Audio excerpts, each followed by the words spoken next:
Hello everyone, this is doctor Abdal. Welcome back to my YouTube channel learn with doctor Abdal. So आज का हमारा topic है normal distribution. सो उससे पहले उसको स्टार्ट करने से पहले हम एक रियल सिनेरियो देख लेते हैं कि हम इसको क्यों पढ़ते हैं और ये कहाँ एग्जिस्ट करता है. So if you collect the heights of millions of man in a country and plot them on a graph, so what shape do you expect to see. Means हमने काफ़ी सारे मैंस की मिलियंस ऑफ मैंस की height collect करी, उसको एक graph पे plot करा, तो आप क्या एक्सपेक्ट करते हो कि ग्राफ कैसा दिखेगा आपको उन हाइट्स का. सो हमने क्या करा, एक्स एक्सिस पे उनकी हाइट्स ले ली. तो आपको क्या लगता है इंडिया में एवरेज हाइट कितनी होगी मैन की? जहाँ तक मुझे लगता है 5.6 इंच मान लेते हैं हम, मतलब 5 फीट एंड 6 इंचज़. तो ये मैंने यहाँ पे बिल्कुल बीचों बीच प्लॉट कर दिया 5.6 इंचज़.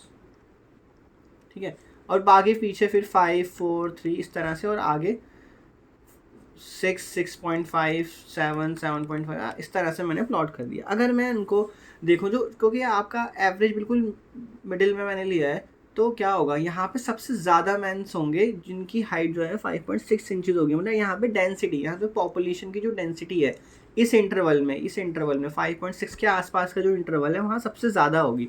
तो वहाँ पे ग्राफ सबसे मैक्सिमम को टच करेगा.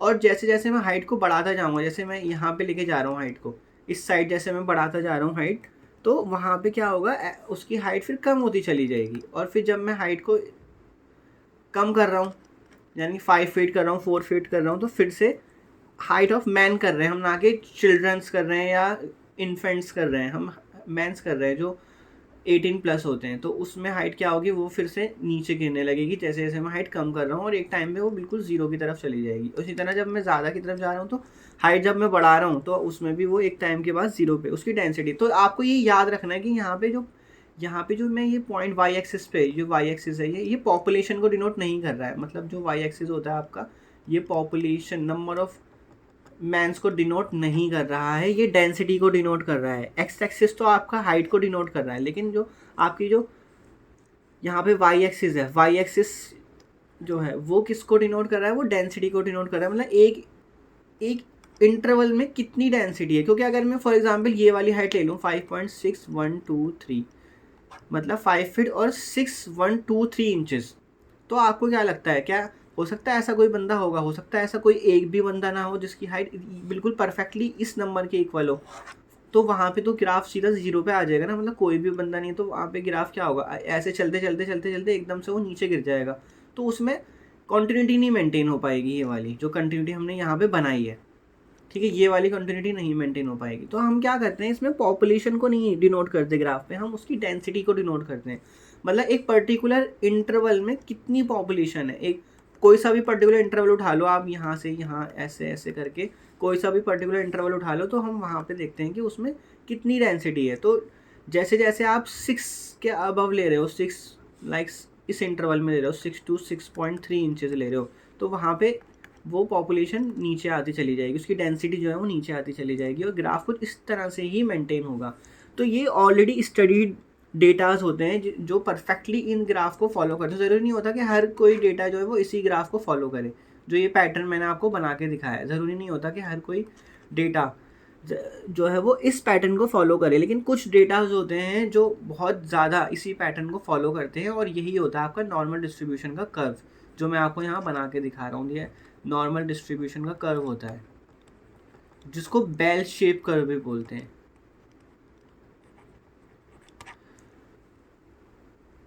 तो वो हमेशा यही पैटर्न फॉलो करता है जब हम कुछ पर्टिकुलर स्पेशल स्टडीड डेटा को स्टडी करते हैं.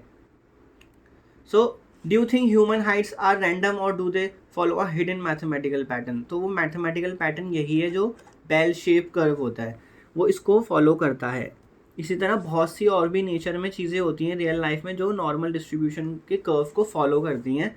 तो आप हमेशा याद रखना, एक्स एक्सिस पे हम क्या ले रहे हैं, जो आपका जो भी डेटा है, हाइट का डेटा है, या फिर मार्क्स का डेटा है, या फिर शू साइज़ का डेटा है, वो हम एक्स एक्सिस पे ले रहे हैं. लेकिन हम वाई एक्सिस पे नंबर ऑफ़ पॉपुलेशन नहीं ले रहे हैं, पॉपुलेशन का साइज़ नहीं ले रहे हैं. हम वाई एक्सिस पे क्या ले रहे हैं, हम डेंसिटी ले रहे हैं.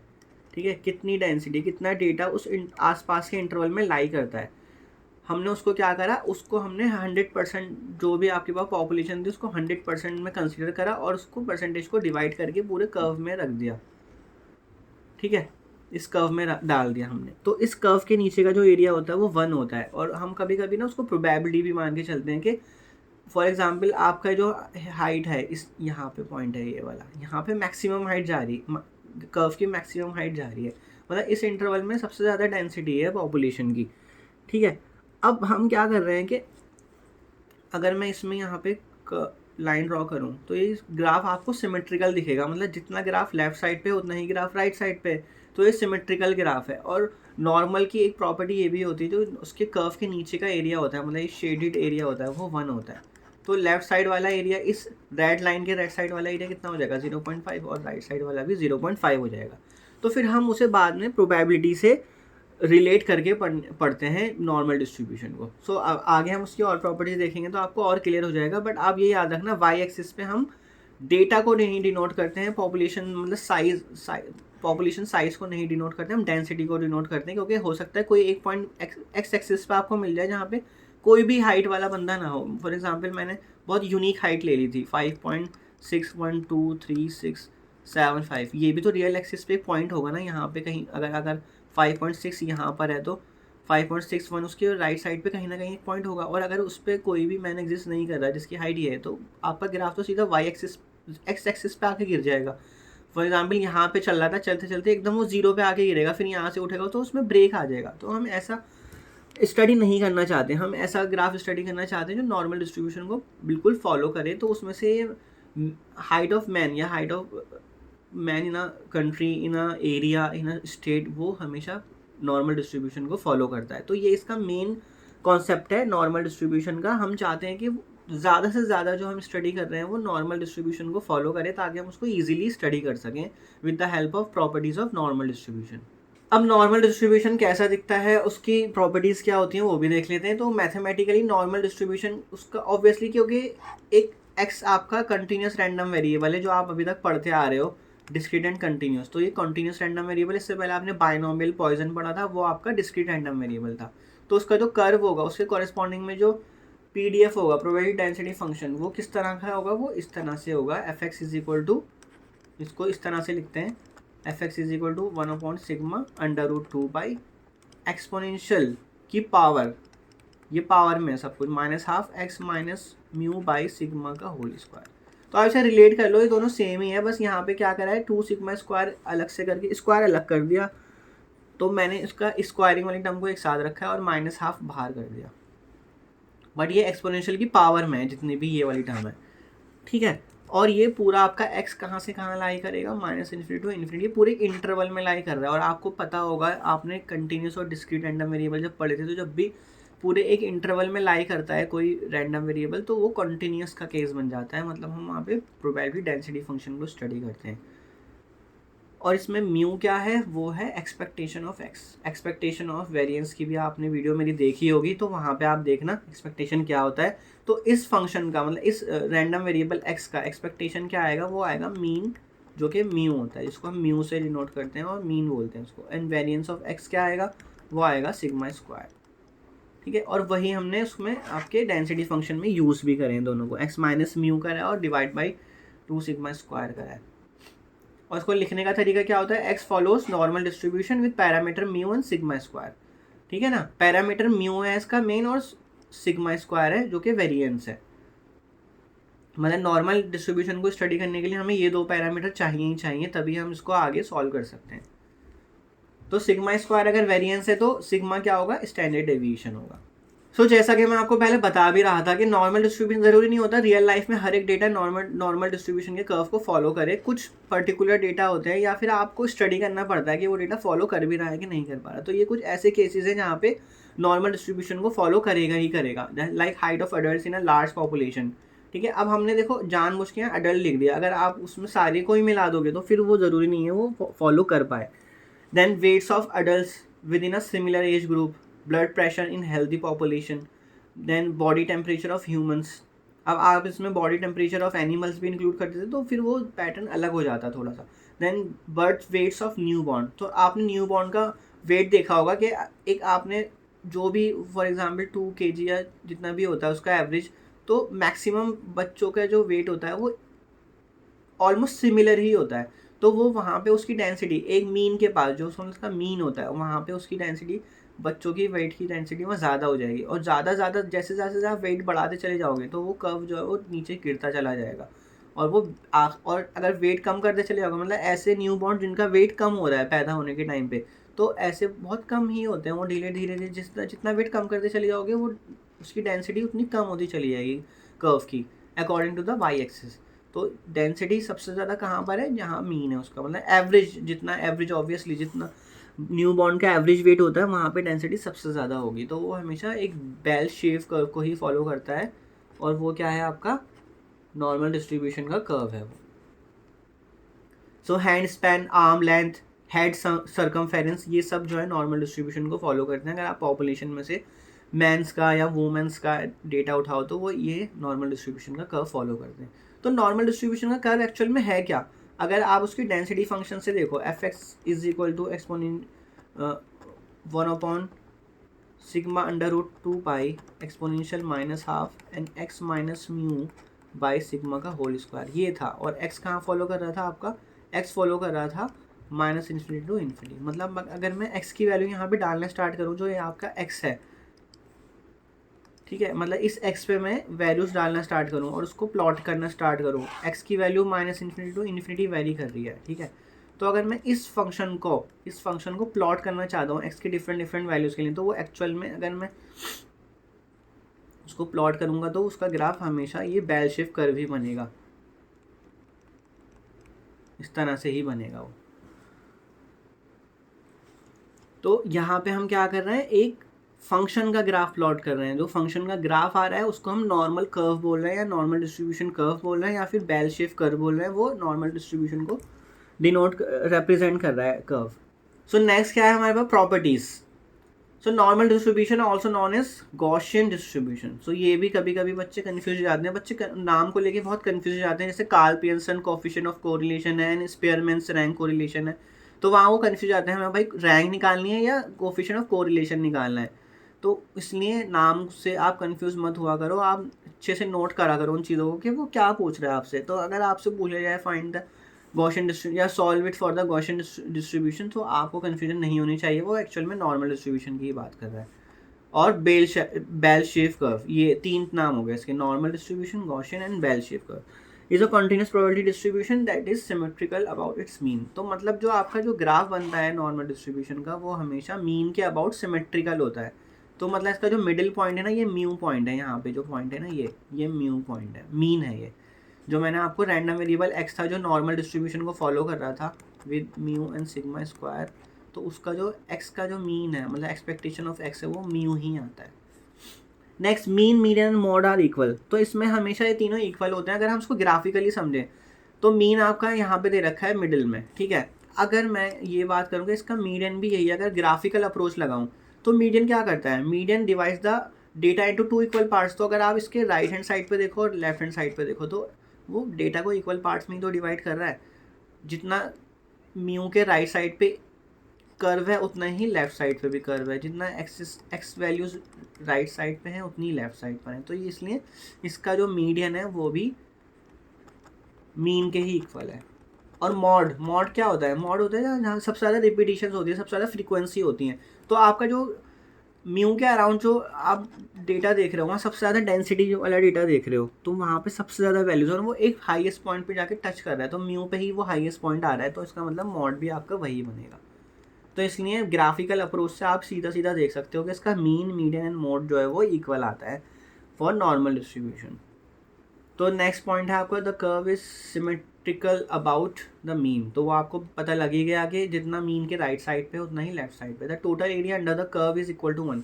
आपने पीछे डिस्ट्रीब्यूशन पढ़े होंगे कि अगर एफ एक्स कोई डेंसिटी फंक्शन है, मतलब PDF है, तो प्रूव करो कि PDF है भी कि नहीं। तो आप क्या करते थे, उसको -∞ टू इन्फिनिटी इंटीग्रेट करते थे एफ एक्स को, और वो 1 आ जाता था, तो आप बोलते थे यस वो डेंसिटी फंक्शन है। और एक उसमें एक चीज़ और चेक करते थे कि वो हमेशा नॉन नेगेटिव है, मतलब F X is always greater than equal to 0 है, ये चेक करते थे।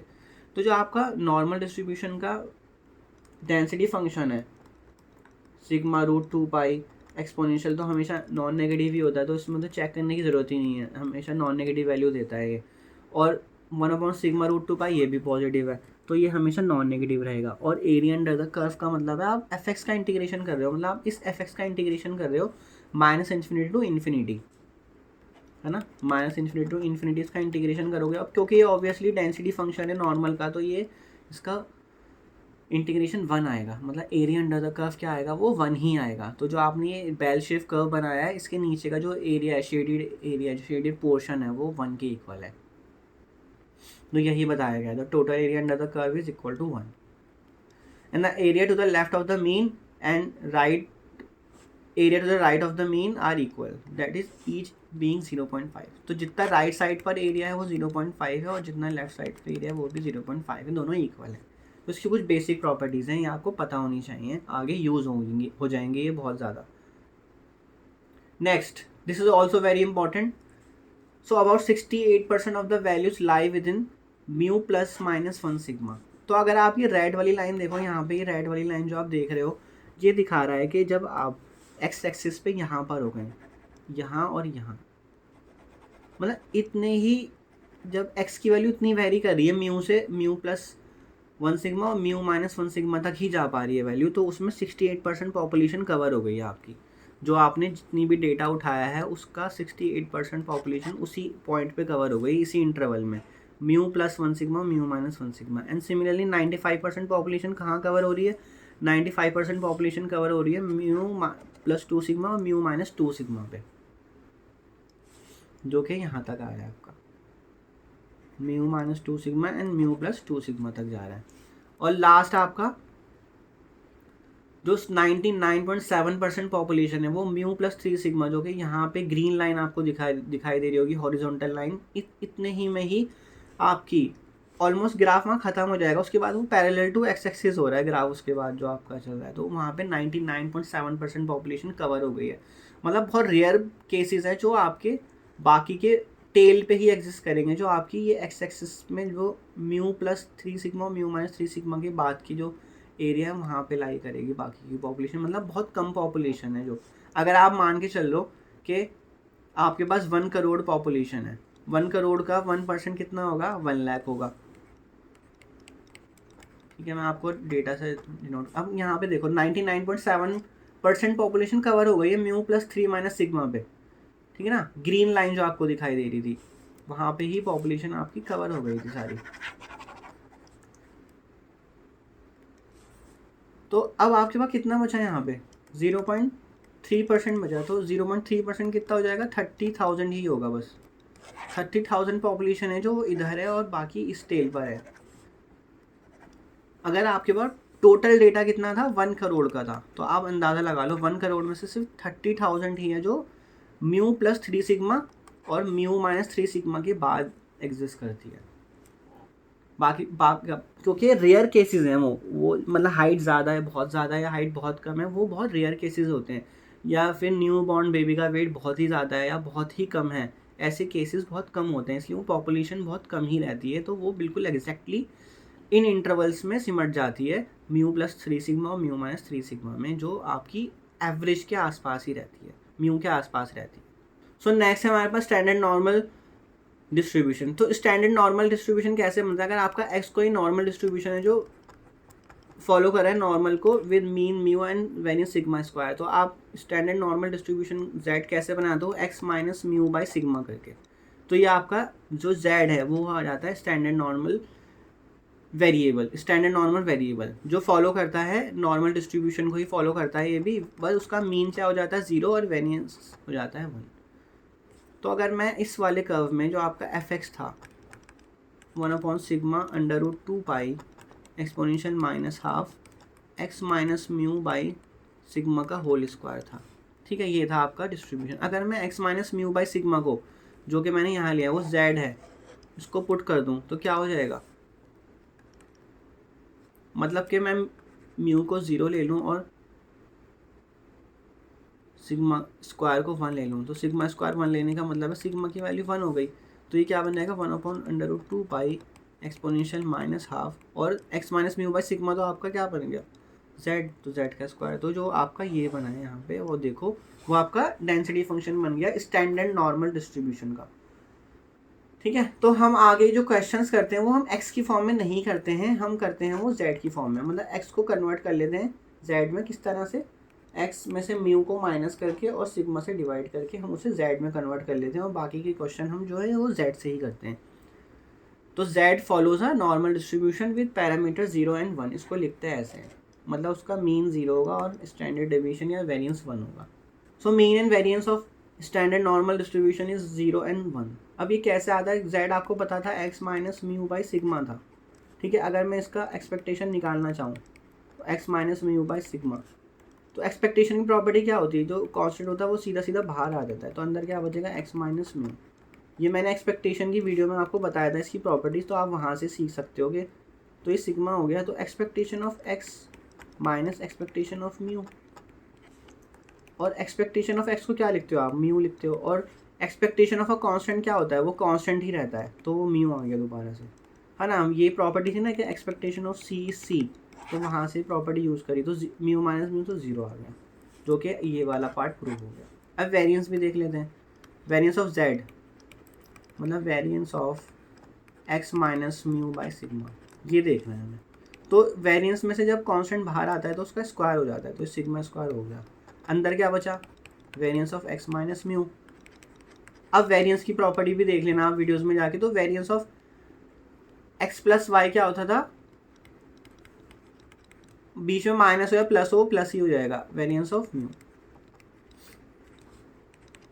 1/, में सिग्मा स्क्वायर। अब variance of x, variance of x का मतलब ऑब्वियसली सिग्मा स्क्वायर है। आप x का वेरिएंस आपको पता ही होगा, x फॉलो कर रहा है नॉर्मल डिस्ट्रीब्यूशन पैरामीटर म्यू और सिग्मा स्क्वायर, तो इसका मतलब है x का जो वेरिएंस है वो सिग्मा स्क्वायर है, तो इसलिए सिग्मा स्क्वायर। और वेरिएंस ऑफ म्यू, म्यू एक कांस्टेंट है, तो हमेशा एक कांस्टेंट का वेरिएंस जो है वो 0 ही होता है, तो यहाँ पे 0 आ गया। तो सिग्मा स्क्वायर से सिग्मा स्क्वायर कैंसिल, तो 1 आ गया।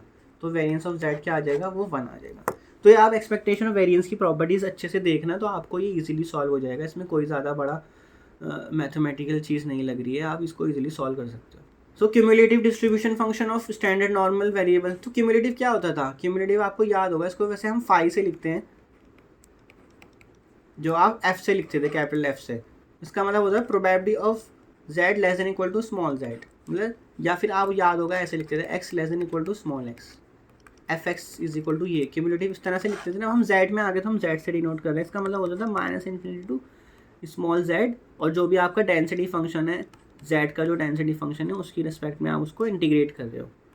t में लेना चाहो तो t में ले लो, या म्यू में लेना चाहो तो u में लेना चाहते हो तो u में रख लो। हम वो डमी वेरिएबल होता है, वो रिमूव हो जाता है, तो t एक डमी वेरिएबल है, वो रिमूव हो जाएगा इंटीग्रेट करने के बाद। तो जो कि मैंने यहाँ दे रखा है, मैंने एफ जेड लिख दिया, उसको आप 1/√2 एक्सपोनेंशियल माइनस t²/2 भी लिख सकते हो। तो आपका क्यूमुलेटिव इस तरह से होता है। तो आगे हम इसकी स्टैंडर्ड नॉर्मल की जब टेबल देखेंगे तब आपको पता लगेगा कि ये कितना इंपॉर्टेंट होता है क्यूमुलेटिव। तो उसको याद रखना, कैपिटल फाई से भी डिनोट करते हैं। मतलब कि आप जो ये लिख रहे हो small z, phi small z, इसका मतलब है आप प्रोबेबिलिटी ऑफ कैलकुलेट कर रहे हो स्मॉल z से पहले की, और माइनस इन्फिनिटी तक की प्रोबेबिलिटी कैलकुलेट कर रहे हो उसमें आप। इसलिए आपने इंटीग्रेट देखो कहाँ से कहाँ करा है, माइनस इन्फिनिटी टू z करा है इंटीग्रेशन। तो मतलब आप पूरा रियल एक्सिस में अगर z आपका स्मॉल z यहाँ है, तो इससे पहले पूरा इंटीग्रेशन कर रहे हो। इसका मतलब जो एरिया अंडर है कर्व है वो इस z से पहले का आप एरिया ले रहे हो पूरा। ये आपका क्या वैल्यू देगा? फाई जेड वैल्यू देगा।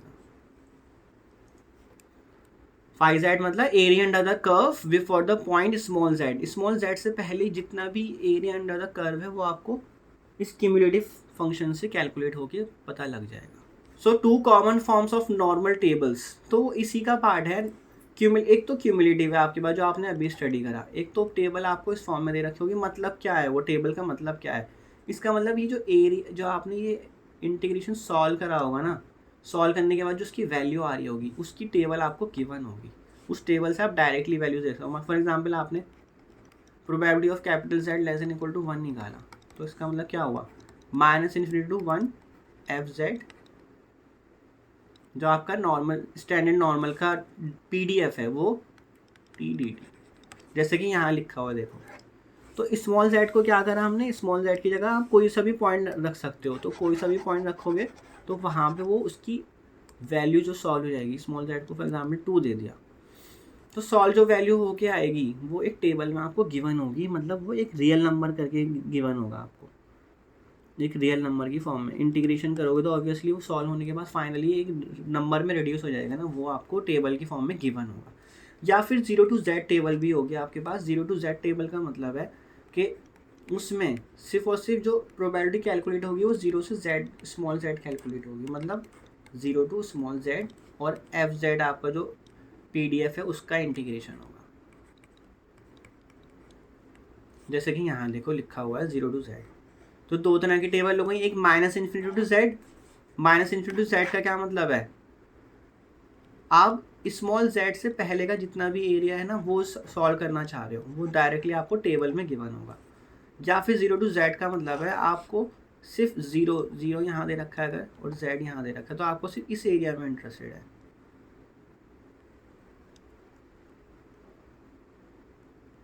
कौन से एरिया में, 0 के बाद वाले एरिया में, और z जो दे रखा है वो हमेशा फिर आपको पॉजिटिव ही दे रखा होगा, इसमें इंटरेस्ट है आपका। तो एक चीज़ याद रखना, जो आपका स्टैंडर्ड नॉर्मल का जो कर्व बनता है, बेल शेप कर्व जो बनता है स्टैंडर्ड नॉर्मल का बन, तो कि स्टैंडर्ड नॉर्मल का जो मीन होता है वो 0 होता है, और जो वेरिएंस होता है z वो 1 होता है। तो उसका जो कर्व बनता है वो हमेशा 0 के अबाउट सिमेट्रिक होता है वो, मतलब यहाँ पे 0 आएगा, ये मतलब हुआ उसका। और इन पॉइंट्स पे आपका z लिया जाता है, z, तो वो +∞ से -∞ वेरी करता है पूरा। अब दो तरह के कर्व हैं आपके पास, या तो क्यूमुलेटिव जो z से पहले का पूरा एरिया कैलकुलेट करेगा, ये क्यूमुलेटिव का हो गया, और एक होगा जो सिर्फ और सिर्फ 0 से z कैलकुलेट करेगा, सिर्फ इतना। तो ये दो तरह के टेबल हम स्टडी करेंगे, इनकी हेल्प से हम क्वेश्चंस भी करेंगे। तो हमेशा याद रखना, स्टैंडर्ड नॉर्मल का जो मीन होता है वो 0 होता है, तो उसका जो कर्व बनता है वो 0 के अबाउट सिमेट्रिक होता है, ठीक है। वहाँ से म्यू हटा देते हैं जब हम नॉर्मल का कर्व बनाते हैं, नॉर्मल जो हम x के लिए बनाते थे, एक्सपेक्टेशन ऑफ x जहाँ पे म्यू होता था और वेरिएंस ऑफ x क्या होता था, सिग्मा स्क्वायर, तो उसका जो कर्व बनता था वो सिमेट्रिकल अबाउट म्यू बनता था, यहाँ पे जो बीच वाला पॉइंट है वो म्यू होता था, ठीक है। ये याद रखना, ये x के लिए बनाया है मैं, नॉर्मल के लिए, और ये स्टैंडर्ड नॉर्मल के लिए है, उसमें वो सिमेट्रिकल अबाउट 0 होता है, क्योंकि उसका z का मीन 0 हो जाता है। सो नेक्स्ट देख लो, ये टेबल है normal table for 0 to z। तो 0 to z का मतलब क्या हुआ, आप जो है कर्व को इंटीग्रेट कर रहे हो, 1/√2π भी आएगा यहाँ पे। तो 0 to z 1/√2π एक्सपोनेंशियल -z²/2, जो कि मैंने आपको पीछे भी बताया था, 0 to z fz t dt। तो जो आपने ये येलो वाला पोर्शन देख रहे हो आप, ये येलो वाला पोर्शन ही है आपका 0 to z। 0 to z आपका सॉल्व होके जो आएगा उसको हमने टेबल में यहाँ पे पूरा टेबल बना के दे रखा है। तो कुछ पर्टिकुलर वैल्यूज़ के लिए ही निकाली जाती है टेबल, इसके अलावा नहीं क्वेश्चन पूछा जाता है। फॉर एग्जांपल आपको कोई वैल्यू निकालनी है, फॉर एग्जांपल 0 to 0.43 करना है, किसका इंटीग्रेशन करना है, स्टैंडर्ड नॉर्मल का इंटीग्रेशन करना है, ठीक है। मतलब ये स्मॉल z आपने क्या ले लिया, 0.43 ले लिया, ठीक है। इतना समझ आ गया। अब आप कहाँ से उसको सर्च करोगे, 0.4 आपका कहाँ है, 0.4 है आपका यहाँ पे, अगर आप कॉलम में देखो, बट आपको 0.43 चाहिए, तो ये डेसिमल का फर्स्ट डिजिट तो यहाँ लिखा है, और डेसिमल का सेकंड डिजिट देखो रो में लिखा है ऊपर, इस वाली रो में, तो 3 पे जाओगे आप, तो 0.3 ये आ गया। तो इसका आप इंटरसेक्शन पॉइंट देख लो, 0.4 और 0.3 क्या आ रहा है, 0.1664 आ रहा है। तो ये आपका एरिया अंडर द कर्व हो गया 0.1664, ये वैल्यू है इसकी। आई होप दिस इज़ क्लियर। आपने क्या करा, आपने इंटरसेक्टिंग पॉइंट देखा कि इंटरसेक्टिंग पॉइंट कहाँ जा रहा है, तो आपने वहाँ पे उस वैल्यू को उठा लिया। तो यहाँ पे देखो 0.4 और 0.43, ठीक है। तो फॉर एग्जाम्पल 0.6 दे रखा है और 0.7 डेसिमल का सेकंड डिजिट 7 है, तो इसका मतलब इसका जो इंटरसेक्टिंग पॉइंट बनेगा ये वाला पॉइंट, तो ये सर्कल वाला पॉइंट क्या बना है, 0.67 की वैल्यू है ये, 0.67 की वैल्यू, मतलब आप क्या कर रहे हो, इंटीग्रेशन 0 to 0.67 FZT/dt कर रहे हो। ठीक है, I hope this is clear to you कि इस टेबल से कैसे वैल्यू को हम रीड करते हैं। आपको अगर ये एक बार समझ आ गई फिर आप इजीली टेबल से वैल्यू देख सकते हो। तो डेसिमल का जो फर्स्ट प्लेस है वो इस साइड दे रखा है और डेसिमल का जो सेकंड प्लेस है वो यहाँ दे रखा है। फिर आगे वैल्यू बढ़ती चली जाएगी, फिर 1 आ गया, 1 आपको 1 वैल्यू देखनी है, 1 पे वैल्यू क्या होगी, तो 1 पे वैल्यू ऑब्वियसली ये होगी, तो क्योंकि यहाँ पे 0 दे रखा है तो 1.0 इज 0, फिर 1.01, 1.02, 1.03, 1.04 और करते करते 1.09 तक आप यहाँ आ गए। ठीक है, उसके बाद आपको आगे की वैल्यू देखनी है 1.1 आपको देखनी है, फॉर एग्जांपल 1.10, 1.11, तो ये वाली वैल्यू 1.12, तो इस तरह से ये वैल्यूज आप देखोगे। आपको देखनी है 1.95, तो 1.9 आपका यहाँ है और 5 आपका यहाँ पर है, तो इनका इंटरसेक्टिंग पॉइंट देख लो क्या है, वो है ये 1.95। तो इस तरह से आप इस टेबल से वैल्यू देखोगे, तो ये हमेशा आपकी कहाँ से कहाँ मिलेगी, 0 से मिलेगी आपको, ये 0 to Z वैल्यू है ये आपकी। अब नेक्स्ट हम देख लेते हैं cumulative table of normal from -∞ to Z। तो ये टेबल अगेन यहाँ पे 1/√2π भी आएगा। ठीक है, या फिर इसको आप ऐसे भी लिख सकते हो -∞ टू Z FZT/dt। तो आप स्टैंडर्ड नॉर्मल का जो PDF है उसको इंटीग्रेट कर रहे हो -∞ टू Z। तो आप जो येलो वाला शेडेड पोर्शन देख रहे हो ये आपको वैल्यू सॉल्व करके देगा पूरी टेबल में। तो टेबल में ही वैल्यू दे रखी है आपको, तो आपने क्या करना है, फॉर एग्जांपल यहाँ पे अगर आप जैसे टेबल आप वहाँ देख रहे थे, आपको 0.96 की वैल्यू चाहिए, तो 0.9 आपका यहाँ है और 0.06 यहाँ है, तो इन दोनों को ऐड करोगे तो क्या बनेगा, 0.96 ही तो बनेगा। तो इनका जो इंटरसेक्टिंग पॉइंट है वो कहाँ है, वो है यहाँ पे, ये और ये। तो 0.96 की वैल्यू क्या बनी, 0.965, जिसको आप लिखते हो, या फिर इंटीग्रेशन -∞ टू Z, या फिर इंटीग्रेशन -∞ टू 0.96 FZT/dt। ये जो इंटीग्रेशन सॉल्व करके वैल्यू आएगी वो आएगी 0.8315 आएगी वो वैल्यू। ये है इसका मतलब कि मतलब आप इंटीग्रेट कर रहे हो पूरे PDF को -∞ टू 0.96, तो वो वैल्यू सॉल्व होकर क्या आएगी 0.8315। ये वैल्यू आपको क्वेश्चन में गिवन होती हैं, ज़्यादातर एग्जाम में गिवन होती हैं, या फिर आप इसे कैलकुलेटर से भी निकाल सकते हो। तो इसमें हम कहाँ तक जा रहे हैं, वैल्यू 3.49 तक जा रहे हैं। अगर आप लास्ट वाली वैल्यू देखो तो यहाँ पे क्या है, 3.4 है यहाँ पे, और ये कॉलम में और रो में लास्ट वैल्यू क्या है, 0.09। तो उसका जो इंटरसेक्टिंग पॉइंट बनेगा, बिल्कुल लास्ट वाला पॉइंट जो बनेगा वो बनेगा 0.4, तो 3.49। तो 3.49 मतलब -∞ टू 3.49 जब आप इंटीग्रेशन कर रहे हो f का, तो वो क्या वैल्यू देगा, 0.9998, ऑलमोस्ट 1 के इक्वल देगा वो वैल्यू। सो आई होप आपको ये समझ आ गया होगा कि हमें क्यूमुलेटिव से कैसे वैल्यूज देखनी है और 0 to Z वैल्यू कैसे देखनी है। सिर्फ इंटरसेक्टिंग पॉइंट देखना है आपको रो एंड कॉलम का।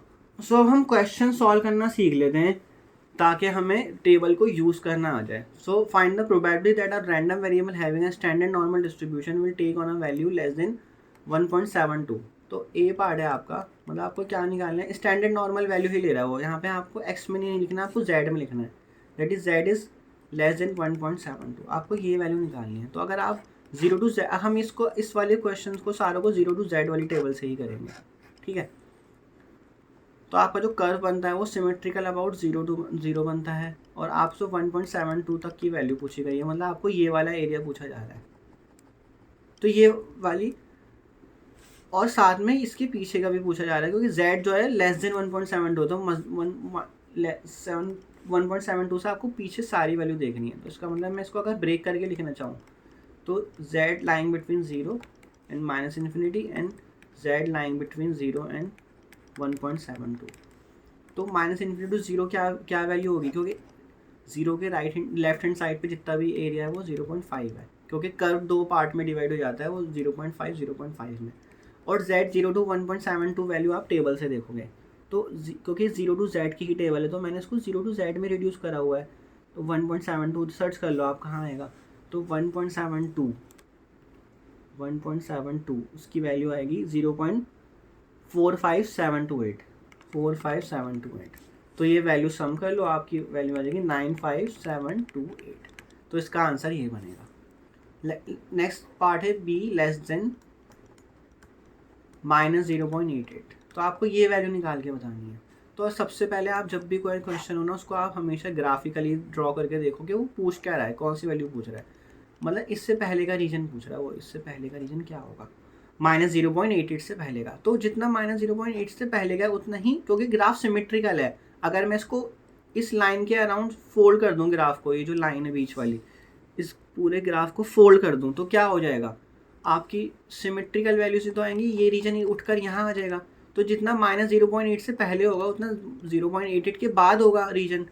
तो मैं इसे 0 टू z के अकॉर्डिंग सॉल्व करना चाहता हूँ। तो मैं इसको ऐसे भी तो लिख सकता हूँ, आपका ये जो पूरा एरिया है यहाँ से लेके यहाँ तक का जो एरिया है वो 0.5 है। तो 0.5 में से अगर मैं ये वाला माइनस कर दूँ तो मुझे शेडेड राइट हैंड साइड 0.88 के बाद वाला रीजन मिल जाएगा। तो मैंने रेड वाला माइनस कर रहा हूँ उसमें से 0.5 में से।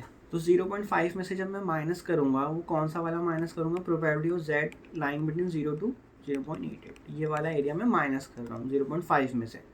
तो मुझे अपना रिक्वायर्ड एरिया मिल जाएगा 0.88 के बाद में जो है। तो 0.5 माइनस, तो अब आप टेबल से वैल्यू देख लो 0.88 क्या वैल्यू दे रहा है। तो 0.88 वैल्यू जो मुझे मिल रही है वो मिल रही है यहाँ पर, वो आ रही है 0.31057।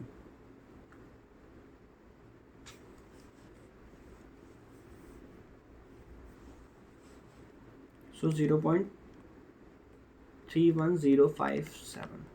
तो उसको सब्ट्रैक्ट कर लो, ये वैल्यू आ जाएगी 18943। तो ये आपसे पूछा जा रहा था, यही आएगा आंसर।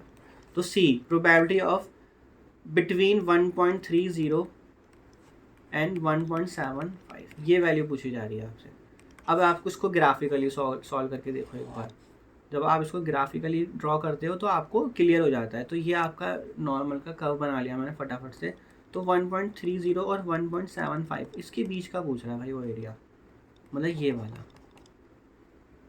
और मुझे टेबल कहाँ से कहाँ यूज़ करनी है, 0 टू z वाली यूज़ करनी है। तो मैं इस एरिया को ऐसे भी तो निकाल सकता हूँ, this is equal to probability of z 1.75, sorry 0 to 1.75 में से मैं माइनस कर दूंगा, 0 टू 1.75 में से मैं माइनस कर दूंगा z 0 टू 1.30, है ना। मैंने क्या करा, यहाँ से लेके यहाँ तक की वैल्यू निकाली 0 टू 1.75 और 0 टू 1.30 वाली वैल्यू निकाली और माइनस कर दिया। तो मेरे पास कौन सी, यही तो आ जाएगा, ये वाला पोर्शन, इसके बीच वाला पोर्शन आ जाएगा मेरे पास। तो इसको अब आप टेबल से देख लो 1.75। तो 1.75 की वैल्यू है आपकी। अब मैं आपको आगे बताऊंगा नहीं, डायरेक्ट लिखता चला जाऊंगा क्योंकि मुझे टेबल में से बार बार बताने में अब टाइम वेस्ट हो रहा है। आपको अब टेबल में से वैल्यू देखनी आ गई होगी। 1.75 क्या है, 0.45994। सो 0.45994। इसी तरह आप 1.30 की वैल्यू देखना, वो आएगी 0.4032। तो इसको सॉल्व करोगे 0.05674। तो ये आपका आंसर आ गया। नेक्स्ट पार्ट क्या है, डी बिटवीन -0.25 एंड 0.45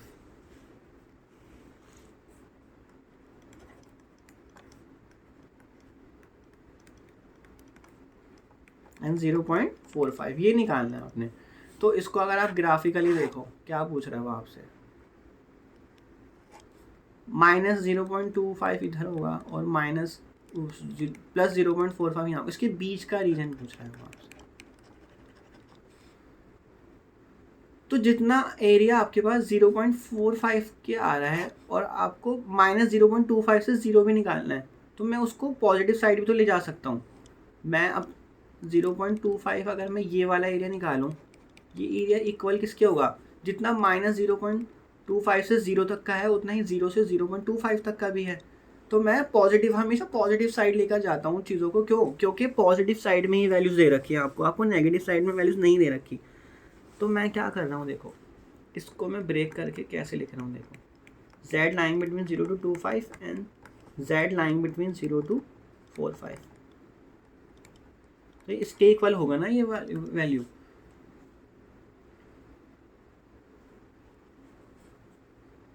तो z 0 से ग्रेटर है और 0.25 से लेस है, तो 0.25 वैल्यू आपको सर्च करनी है टेबल में। तो 0.25 वैल्यू क्या आएगी, 0.09871। और नेक्स्ट वैल्यू क्या देखनी थी, 0.45। सो 0.45 क्या आएगा, वो आएगा 0.17364। ठीक है, तो ये वैल्यू आ गई थी आपकी 0.09871 और दूसरी वैल्यू 0.45 वाली 17364। तो उसको सम कर लो, 0.27235। तो ये आपके चारों पार्ट हो गए। अब मैंने आपको कौन से टेबल से करना सिखाया है, 0 to z वाली टेबल से। अब मैं इन्हीं क्वेश्चन को आपको -∞ to z वाली टेबल से भी करना सिखा देता हूँ। सो सेम क्वेश्चन है आपके पास। फर्स्ट पार्ट है आपके पास probability of z less than 1.72। अब आप याद रखना हम इसको किस टेबल से कर रहे हैं, -∞ to z वाली टेबल से, मतलब क्यूमुलेटिव वाली टेबल से कर रहे हैं आप, ये याद रखना, क्यूमुलेटिव वाली टेबल से कर रहे हैं।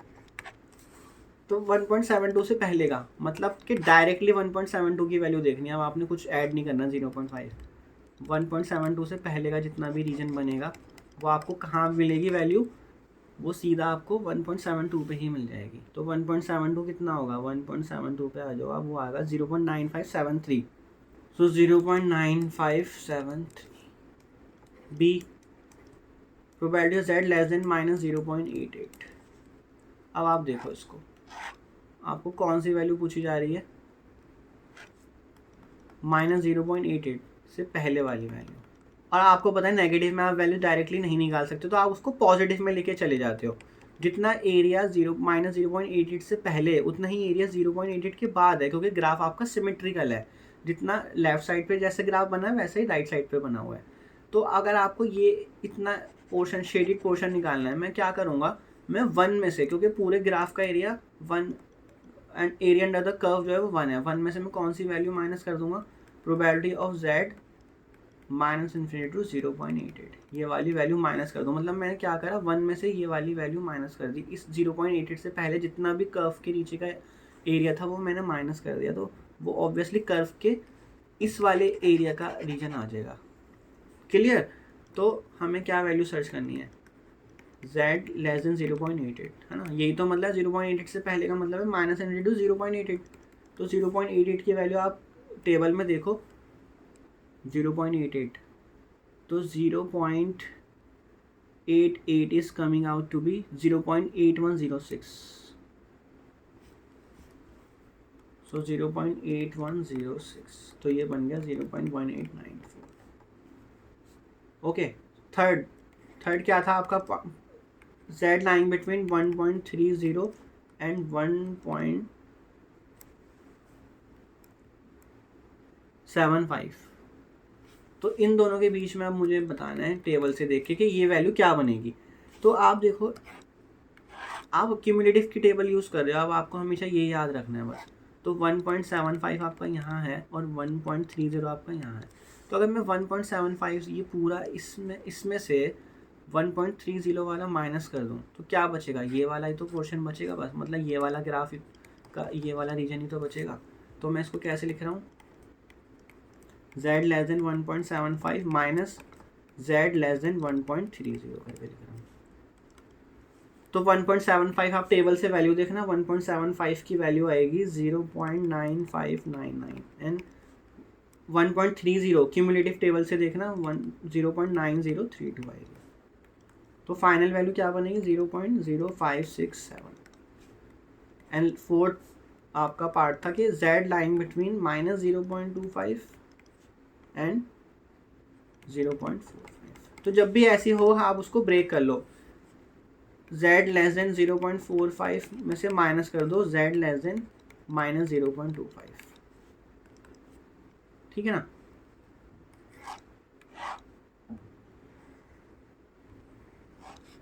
देखो 0.45 आपका यहाँ है और माइनस का 0.25 यहाँ है, इसके बीच का एरिया वो पूछ रहा है आपसे। तो मैंने क्या करा, 0.45 का एरिया इतना होगा यहाँ से लेके यहाँ तक का, और -0.25 से पहले का एरिया ये है, तो मैंने क्या करा, इन दोनों में से फर्स्ट में से सेकंड वाले को माइनस करा दो, क्या बचेगा, जो शेडेड एरिया है वही बचेगा आपके पास, ये वाला एरिया। तो 0.245 की वैल्यू आप टेबल से देखोगे वो आएगी 0.6736 माइनस। अब आप नेगेटिव वाली वैल्यू सर्च नहीं कर सकते टेबल में, तो आप उसको पॉजिटिव में कन्वर्ट कर लो, z लेस देन 0.25 में कन्वर्ट कर लो, जैसे अभी हमने ऊपर भी करा था। जब भी नेगेटिव की वैल्यू देखनी थी, देखो -0.88 से पहले की वैल्यू जब देखनी थी तो हमने क्या करा था, उसे हमने उसको 1 माइनस करके सॉल्व करा था। तो जब भी नेगेटिव की वैल्यू देखनी है उसको पॉजिटिव में ले आओ और 1 में से माइनस कर दो, ये पॉइंट याद रखना। जब भी नेगेटिव की वैल्यू देखनी है तो हमें नेगेटिव -0.25 की वैल्यू देखनी है, तो मैंने क्या करा, 1 minus z less then 0.25 positive में ले आया उसको, तो 0.6736 माइनस 1 माइनस, और 25 की वैल्यू आप टेबल से देखोगे वो आएगी 5987। तो ये सॉल्व होके फाइनल आंसर आएगा 2723। सो आई होप आपको दोनों टेबल यूज करना आ गई होंगी, आपको किस तरह से क्वेश्चन को कन्वर्ट करना है 0 to z में और -∞ to z में। सो नेक्स्ट क्वेश्चन देखते हैं। The height of student in a college are normally distributed with mean is equal to 165 centimetre and standard deviation is equal to 5 centimeters. So find the probability that a randomly chosen student has height greater than 170, मतलब x greater than 170 पूछा जा रहा है आपसे। तो इसको मैं हमेशा क्या करूँगा, नॉर्मल में, स्टैंडर्ड नॉर्मल में कन्वर्ट करूँगा। तो मीन क्या दे रखा है आपको 165 और स्टैंडर्ड डेविएशन क्या दे रखा है 5। तो क्या बनेगा, ये प्रोबेबिलिटी ऑफ z बन गया x minus mu by sigma और ग्रेटर देन 5/5 दैट इज़ 1। तो प्रोबेबिलिटी z ग्रेटर देन 1 पूछा जा रहा है आपसे। तो आप इसे दोनों टेबल से कर सकते हो, अगर आप 0 to z वाली से करना चाहो,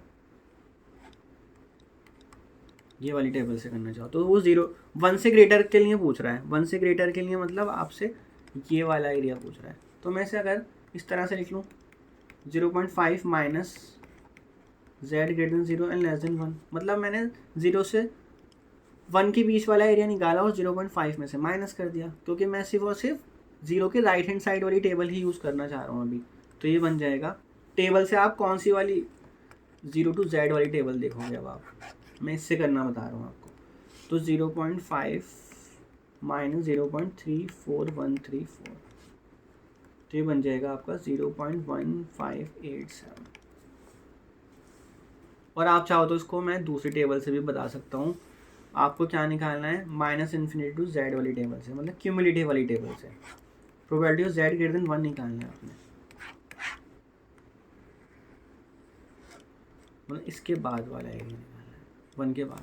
तो अगर मैं 1 में से पूरा 1, क्योंकि 1 है पूरा, इसमें से इससे पहले वाला 1 से पहले वाला माइनस कर दूँ, तो 1 minus probability of z less then 1, ये माइनस कर दूँ मैं अगर, तो क्यूमुलेटिव। अब आप क्यूमुलेटिव टेबल में जाना, तो cumulative table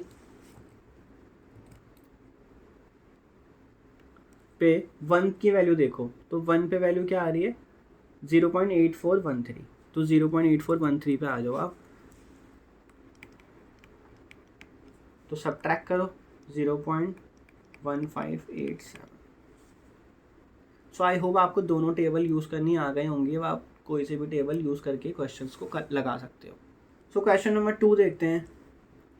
The weights of packets of tea are normally distributed with mean 500 gram and the standard deviation 20 gram. Standard deviation sigma दे रखा है। तो probability of a packet weight less than 470, मतलब x less than 470 का बताना है आपने। तो इसको आप क्या करोगे, हमेशा स्टैंडर्ड में कन्वर्ट करोगे, जैसे मैंने आपको बताया। तो 470 minus mu is 500 divide by sigma is 20।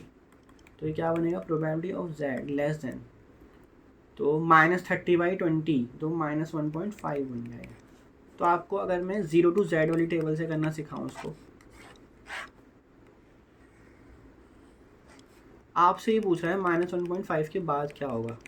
तो जितना -1.5 से पहले उतना +1.5 के बाद में है एरिया अंडर द कर्व। तो उसके लिए निकालने के लिए 0.5 में से माइनस करोगे कौन सा area, z lying between 0 to 1.5। तो इसकी वैल्यू क्या आएगी 1.5 की टेबल से, आप 0 टू Z वाली टेबल से देखना, वो वैल्यू आएगी 0.43319। ठीक है, मैं बार बार मेंशन कर रहा हूँ आपको कौन सी टेबल कब यूज़ करनी, कब यूज़ नहीं करनी, कौन सी टेबल से वैल्यू देखनी है। अदरवाइज आप कोई से भी टेबल को यूज़ करके क्वेश्चन को कर सकते हो। मैं दोनों तरह से आपको करना सिखा रहा हूँ। एक दो क्वेश्चन अगर आप लगा लोगे तो आपको ईजी हो जाएगा। अब मैं इसी को अगर क्यूमुलेटिव से करना चाहूँ, मतलब माइनस इनफिनिटी टू Z वाली टेबल यूज़ करके, ये वाली वैल्यू आप 1.5 वैल्यू देखोगे कहाँ पे, 0 टू Z वाली टेबल में। अब माइनस इनफिनिटी टू Z मतलब Z लेस देन माइनस 1.5 निकालना था आपने। तो अगर आप ग्राफ बनाओ, आपको ये इससे पहले वाला रीजन चाहिए, ये वाला। और मैंने बताया जितना रीजन लेफ्ट साइड पे उतना ही, राइट साइड पे तो 1.5।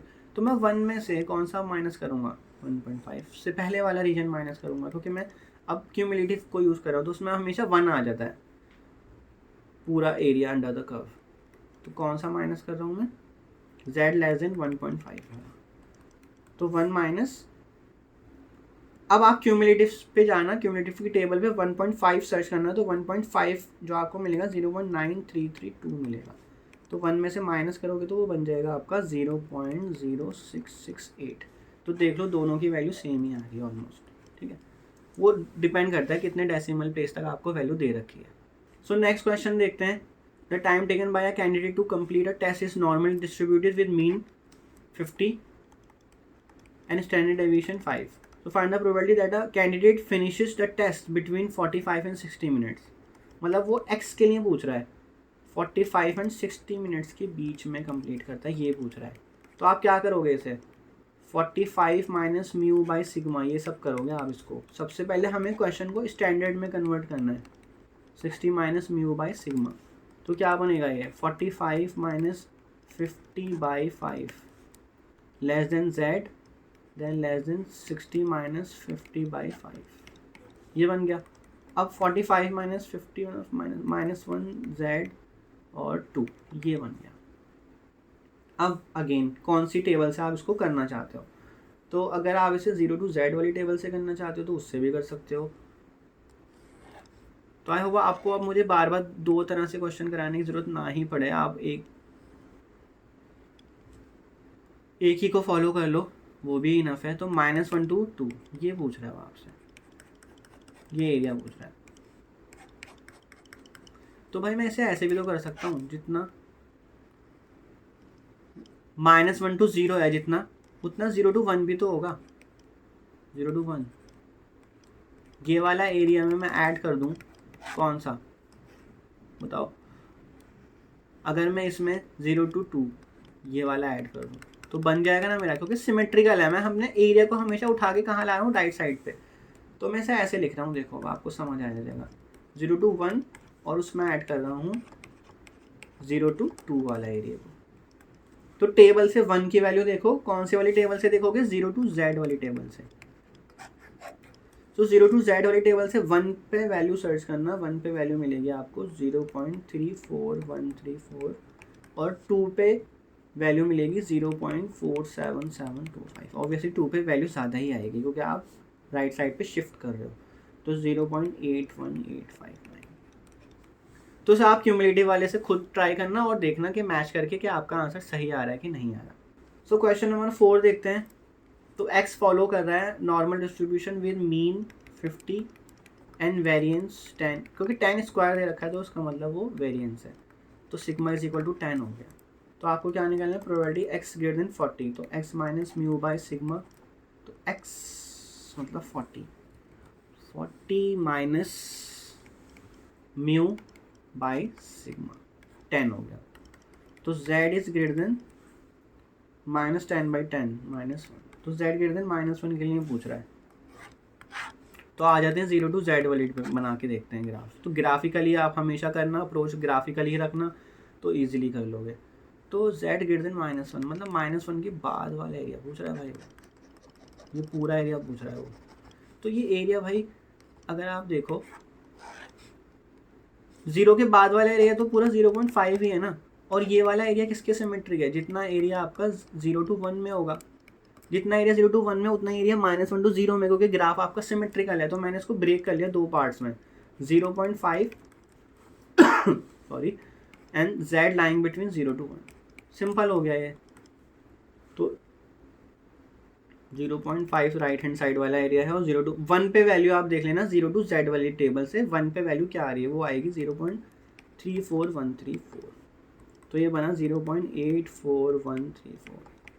क्वेश्चन तो आपका यहीं ख़त्म हो गया। जैसे आपने ये वाला पार्ट लिख लिया, उसके बाद तो टेबल से वैल्यू देखनी है आपने, वो आप इजीली देख सकते हो। सो क्वेश्चन नंबर 5 देखते हैं। With reference to the standard normal distribution table find the values of z that corresponding to the entries of this. तो ये वाली वैल्यू अगर आप देखो, अगर आप एक चीज़ नोट करो, मैं आपको एक चीज़ दिखाता हूँ दोबारा से। अगर आप 0 to z वाली टेबल देखो तो 0 to z वाली टेबल आपकी 0 से स्टार्ट होती है और कहाँ तक जाती है, वो लास्ट में 0.49976 तक, मतलब ऑलमोस्ट 0.5 तक जा रही है। क्यों? क्योंकि आप उसमें सिर्फ area of the half part of the graph देखते हो आप बस, मतलब राइट साइड वाला जो ग्राफ होता है एरिया अंडर द कर्व, इसलिए उसका ऑब्वियसली मिनिमम वैल्यू 0 होगी और मैक्सिमम वैल्यू 0.5 होगी। बट आप क्यूमुलेटिव में देखोगे अगर, तो उसकी वैल्यू ही स्टार्ट 0.5 से हो रही है। क्यों? क्योंकि आपको सिर्फ पॉजिटिव के लिए ही वैल्यू दे रखी है। तो अगर आप 0 से स्टार्ट कर दो, 0 से लेफ्ट पे पूरा चले जाओ माइनस इन्फिनिटी तक, तो 0 से माइनस इन्फिनिटी तक जब आप जा रहे हो तो क्या होगा, उसकी वैल्यू 0.5 ही तो बनेगी और मैक्सिमम कितनी बनेगी, वो 1 बनेगी। देखो 0.9998, तो ऑलमोस्ट 1 बन गई।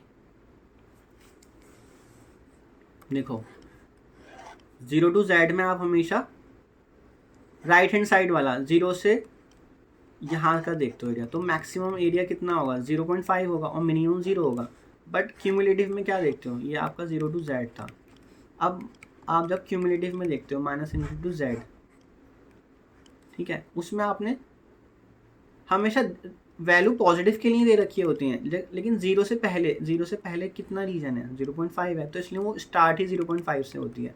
फिर आप फॉर एग्जांपल 1 पे देख रहे हो तो 1 से पहले का एरिया ये पूरा, इससे पहले का एरिया, फिर आप 2 पे आए, 2 से पहले का ये पूरा एरिया, फिर आप 3 पे आए, फिर धीरे धीरे आपको पता है पॉपुलेशन वहाँ कम होती चली जाती है, तो वो ऑलमोस्ट कितना जा रहा था, 4.999 समथिंग जा रहा था, सॉरी 9.999 समथिंग जा रहा था वो, तो 1 के ऑलमोस्ट आ गया था।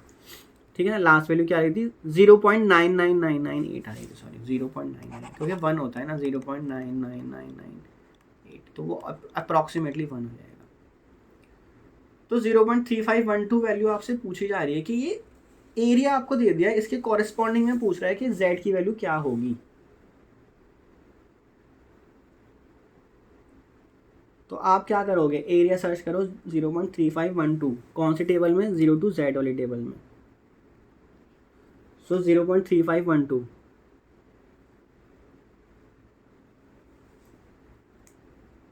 तो 1 देखो 3512, तो वो इस वाली वैल्यू और इस वाली वैल्यू के बीच में ही लाई कर रहा होगा, तो आप इसका मिडिल वैल्यू भी ले सकते हो। 3512 देखिए इन दोनों के बीच में ही कहीं होगा वो, तो 1.04 और 1.05 इन दोनों का मिडिल पॉइंट होगा वो, तो 1.04 और 1.05 इन दोनों का मिडिल पॉइंट ले लो, तो 1.045 ये आएगा आपका आंसर।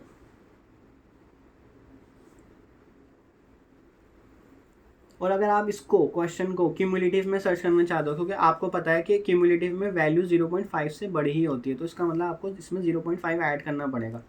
अगर आप माइनस इन्फिनिटी टू z वाली टेबल से करना चाहते हो तो आप क्या करोगे, 0.5 प्लस 0.3512। अगर आपको 0.5 से लेस वैल्यू दे रखी है तब करना है ऐसा बस, तो ये क्या बन जाएगा 0.83512।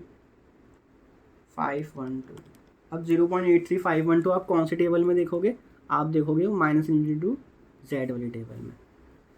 तो 0.8512 देखो फिर से 1.04 पे आ जाओ आप, 1.04, तो 0.8508 और 0.8531 के बीच में ही लाई करेगा वो। 0.8512 सर्च कर रहे हो आप, 0.8512, ठीक है, तो इन दो वैल्यू के बीच में है वो, तो 1.04 और 1.05 अगेन, तो 1.04 एंड 1.05 का मिडिल पॉइंट ले लिया हमने 1.045।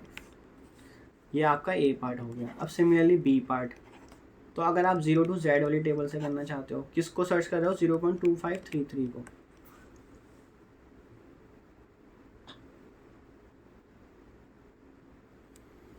तो सर्च करते हैं आपको 0 to Z वाली टेबल में, किस वैल्यू को सर्च करेंगे 0.2533। तो 0.2533 आप देखो अगर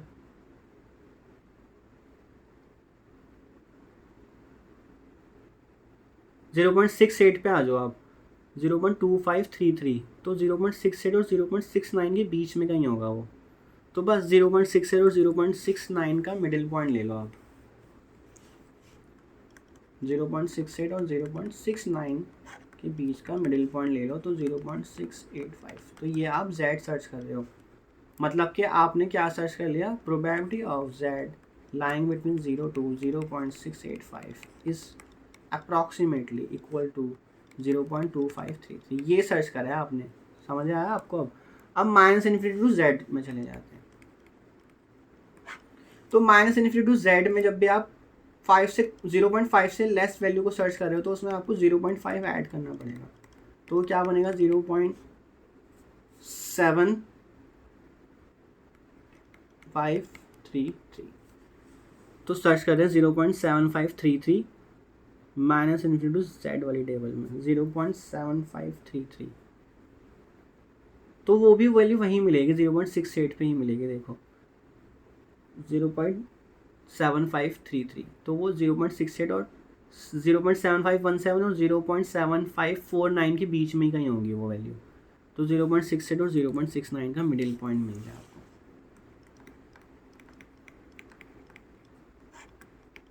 तो 0.685। इसका मतलब ये हुआ कि जो भी वैल्यू 0.685 से लेस होगी क्यूमुलेटिव में, वो वैल्यू क्या बनेगी 0.7533 बनेगी। ये मतलब हुआ इसका। आपने ये वैल्यू सर्च करी है 0.685 जो इस एरिया को बना के दे रही है आपको। सो आई होप आपको ये उल्टा भी प्रोसेस करना आ गया होगा, किस तरह से एरिया से वैल्यू ढूंढनी है, और वैल्यू से एरिया ढूंढना तो आपको आता ही है। सो कुछ क्वेश्चन और देख लेते हैं, आपको बिल्कुल क्लियर हो जाएगा नॉर्मल डिस्ट्रीब्यूशन। तो given a standard normal distribution find the value of K such that probability of Z greater than K is this. तो ए पार्ट में दे रखा है के फाइंड करना है, Z ग्रेटर देन के की वैल्यू आपको दे दी 0.3015, मतलब एरिया आपको दे दिया, के फाइंड करना है। तो कैसे फाइंड करोगे इसको आप, अगर हम इसे 0 to Z वाली टेबल से करें, एक से करके बताऊंगा, आप दूसरे से खुद से कर लेना ट्राई। 0 to Z तो के की वैल्यू ऑब्वियसली यहाँ कहीं होगी, ठीक है। वो पूछ रहा है के के बाद वाला जो एरिया है ना, वो कितना निकल के आ रहा है एरिया, वो एरिया निकल के आ रहा है 0.3015 निकल के आ रहा है। अब आपको पता है इस तरह की प्रोबेबिलिटीज़ को आप कैसे सॉल्व करते थे।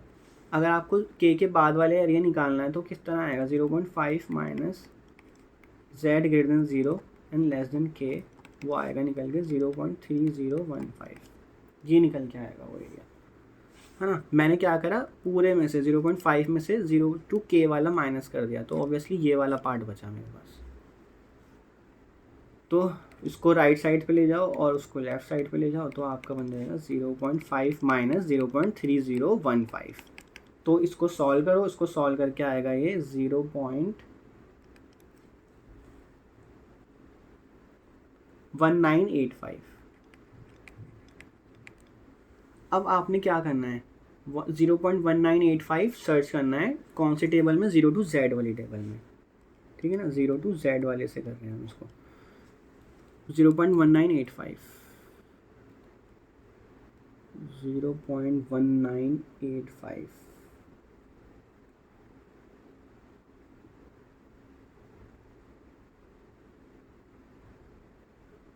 तो आप ये वाली वैल्यू देखो 0.19847 और 0.20194, तो इन दोनों के बीच में ही होगी वो वैल्यू 0.1985।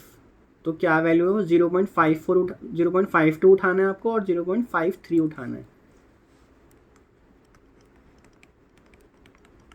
इन दोनों का मिडिल पॉइंट ले लेना है आपने। तो क्या आएगा 0.525। तो ये आपका क्या आ गया। तो इसको आप अब दूसरी वाली टेबल से खुद से करना, मैं आपको एक ही अप्रोच से करना सिखा देता हूँ। Z ग्रेटर देन के एंड लेस देन माइनस 0.18, ये वैल्यू क्या दे रखी है आपको 0.4197 दे रखी है। अब आप इसको इमेजिन करके देखो कि एरिया ऑब्वियसली कहाँ होगा। अगर -0.18 यहाँ है तो ऑब्वियसली के तो उससे भी पहले का ही होगा, वो ये वाला एरिया पूछ रहा है आपसे। अब मैं इसको सिमेट्री होने की वजह से इधर ले जाता हूँ राइट साइड पे, मतलब मैंने बिल्कुल मिरर इमेज देख ली इसकी मिरर इमेज इस साइड होगी, तो अब आपका 0.18 यहाँ आएगा और माइनस के होके इधर आ जाएगा। क्यों? क्योंकि अगर के इधर नेगेटिव है तो माइनस के इधर पॉजिटिव होगा। ये बहुत इंपॉर्टेंट पॉइंट है, ये आप मिस मत कर जाना कहीं क्वेश्चन करते हुए। तो मुझे ये इन दोनों के बीच का एरिया चाहिए, तो मैं क्या करूँगा, 0 to -k में से 0 to 1.8 माइनस कर दूंगा, मतलब z greater then 0 to -k में से मैं माइनस कर रहा हूँ z ग्रेटर देन 0 और लेस देन 0.18, तो क्या बनेगा 0.4197 ये बनेगा। तो ये तो आपको वैल्यू पता ही नहीं, z greater then 0 less than -k, क्योंकि k ही नहीं पता। अब 0.18 आप कौन से टेबल से देख रहे हो, 0 to z वाले टेबल से देख रहे हो आप, ये क्वेश्चन 0 to z से कर रहे हैं हम। तो 0.18 की वैल्यू जो आएगी आपकी आ जाएगी 0.07142 आ जाएगी, और वो 0.4197 तो राइट हैंड साइड पे। तो उसको आप पूरे को सॉल्व कर लो, राइट हैंड साइड पे इसको ले जाओगे अगर, तो सम होके बन जाएगा ये 0.4911 अराउंड इतना बन जाएगा ये। अब आपको इसको क्या करना है, 0.4911 को सर्च करना है टेबल में। कौन से टेबल में, 0 to z में ही कर रहे हैं आप, तो 0.4911, तो देखो 2.37 पे आ जाओ आप, 0.4911 एग्जैक्टली मिल रहा है हमें, तो 0.37 पे है वो। तो इसका मतलब क्या हुआ, माइनस के की वैल्यू क्या बनी, 2.37 बनी। तो के की वैल्यू क्या बनी, क्योंकि के नेगेटिव में था आपका, तो -2.37, के कहाँ था, के आपका यहाँ था, तो ये वैल्यू क्या है -2.37। ठीक है, हमने क्या करा, इस 0.49 वाले एरिया को सर्च करा, उसके कॉरेस्पॉन्डिंग में वैल्यू क्या आ रही है, वो वैल्यू -k की आ रही है, और -k पॉजिटिव है। यहाँ पे ये मिस्टेक कर सकते हैं बच्चे के, इसको आप पॉजिटिव समझ के बैठ जाओ, k को पॉजिटिव समझ लो और -k को नेगेटिव समझ लो, बल्कि k नेगेटिव है और -k पॉजिटिव है। सो क्वेश्चन है आपका, a test has scores that are normal distributed with mean 80 and standard deviation 5, what score marks the top 10%। तो एक ऐसा स्कोर ढूंढना है जो टॉप 10% को दिखाए, मतलब आपको कट ऑफ मार्क्स ढूंढने हैं, cut off score for the top 10%, मतलब क्लास के टॉप 10% स्टूडेंट कहाँ आएंगे, तो आपको वो कट ऑफ मार्क्स ढूंढने थे, मतलब उस मार्क्स से ऊपर जितने भी बच्चे होंगे वो टॉप 10% में आ जाएंगे।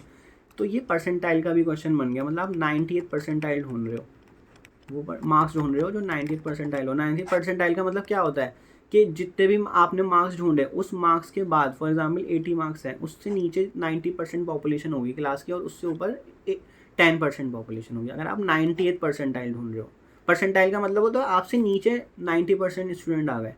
अगर 1,00,000 बच्चे दे रहे हैं एग्जाम और आपका 98th परसेंटाइल आया, इसका मतलब 1,00,000 में से 90% बच्चे आपसे नीचे, मतलब 1,00,000 में से मतलब 90,000 बच्चे आपसे नीचे हैं। परसेंटाइल का मतलब ये होता है। बट टॉप 10% का भी मतलब ये होता है कि आप टॉप 10 में आ गए। तो इसका मतलब ये हुआ, आप क्या ढूंढ रहे हो, तो इसको मैं -∞ वाली टेबल से करके चलो दिखा देता हूँ आपको दोनों टेबल से मैं करके दिखा रहा हूँ, तो आपको ईजिली समझ आ जाए कि आप क्या ढूंढ रहे हो।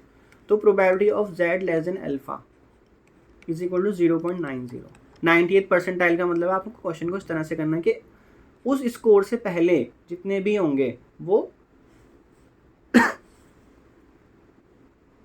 मतलब उस स्कोर से पहले जितने भी होंगे वो 90th परसेंटाइल से नीचे होंगे, मतलब 90% बच्चे उस स्कोर से नीचे होने चाहिए। 90th परसेंटाइल का मतलब ये है। तो आपकी यहाँ पे कौन सा वैल्यू देखनी है, 0.90 वैल्यू आपको देखनी है, कहाँ, कौन से टेबल में, -∞ वाली, मतलब एरिया से देखेंगे हम। तो 0.90 कहाँ जाएगा आप देखते हैं, 0.90 एरिया में देखेंगे,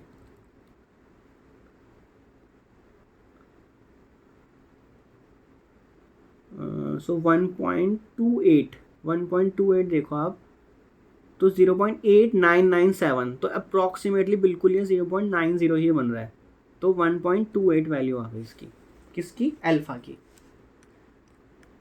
1.28 वैल्यू आ गई। ठीक है, अब आपका क्वेश्चन एक्स में कन्वर्ट करना है। जेड किसके इक्वल होता है, x minus mu by sigma के इक्वल होता है। ठीक है, तो ये जो आपका वैल्यू आई है 1.28, मतलब कैपिटल, इसको आप कंफ्यूज हो रहे होगे, capital Z less than equal to small Z, ये है स्मॉल जेड। स्मॉल जेड का मतलब मैंने अल्फा ले लिया उसको। ठीक है, कंफ्यूज मत होना उससे, ये स्मॉल जेड ही है। तो स्मॉल जेड किसके इक्वल होता है आपका, small Z x minus mu by sigma के इक्वल होता है। तो जेड की वैल्यू पुट करी, एक्स की वैल्यू आपको क्वेश्चन में दे रखी है, वो निकालनी है, एक्स माइनस म्यू। म्यू आपको क्वेश्चन में 80 दे रखा है, mean is 80 by sigma, sigma is 5। तो आपने से एक्स निकाल लेना है। तो 1.28 into 5 plus 80 is equal to X. तो एक्स सॉल्व करोगे तो क्या आ जाएगा, X will be equal to 86.4 आ जाएगा यहाँ अप्रॉक्सीमेटली। सो यही आपका वो मार्क्स है जो टॉप 10% को दिखाएगा, टॉप 10 स्टूडेंट को दिखाएगा। मतलब 86.4 marks, 86.4 marks are required to be in the top 10%। इतने मार्क्स तो आपके होने ही चाहिए, तभी आप टॉप 10 में रहोगे। ये निकल के आया।